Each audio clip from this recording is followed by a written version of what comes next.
Hi, Dr. Kelly here. I wanted to explain the pelvic floor. This is something that I go through on the first visit with quite a few of my patients, but there's so much information that I throw at you guys that I know it's a lot of things to digest. And so I wanted to make this video for you to be able to go home and just kind of think about what we talked about. So if we are looking at the pelvic floor, I want you to remember that there's 3 layers of muscles. They all crisscross at a place called the perineal body. So you have muscles that wrap around kind of the labia, that wrap inside the pubic bones, across the bottom, and then slingshot around the anus into that coccyx or that tailbone.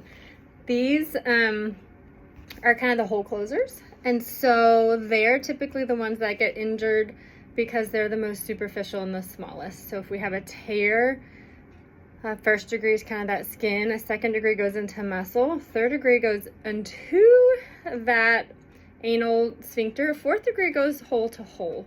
And so typically you're going to see a surgeon with that third and fourth degree, but it's muscle, and those muscles respond to movement and respond to appropriate stress. Just like any other strain in the body, they can recover and they can come back together. So the muscles that are deep are your third layer of muscles, and they most often have to lengthen as well to let baby come through. But everything works together and helps close the hole. So they're sphincteric. They help control bowel bladder, and they help with sexual function. So those actually activate and squeeze when we have that good orgasm.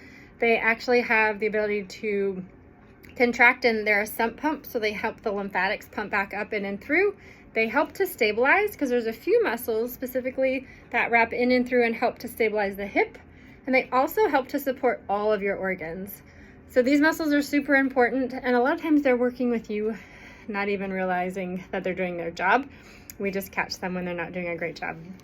So these muscles, once again, can respond to stress by overactivating and going into like this super high tone, high stress, high tension position, or they can just be kind of loosey-goosey where they're not doing a great job of their job either way. I often find these muscles are responsive to what the abdominals are doing, what the hip muscles are doing, what the back muscles are doing, and then even what the adductors, though, kind of the inner thigh muscles. All of those muscles tell the pelvic floor what to do. The pelvic floor is most often, my favorite analogy is she's like the mama. She's going to pick up the slack from everybody else. So if the abs aren't doing a great job and you're pregnant, that cinches up, or it's supposed to cinch up. Pelvic floor has to pick up the slack. If the hips aren't stabilizing well, pelvic floor has to take up the slack. If you have knees that tend to roll in, feet that tend to roll in, we're talking ground up and then top down, bottom up. Pelvic floor is kind of stuck in the middle. So sometimes it's not the pelvic floor's fault.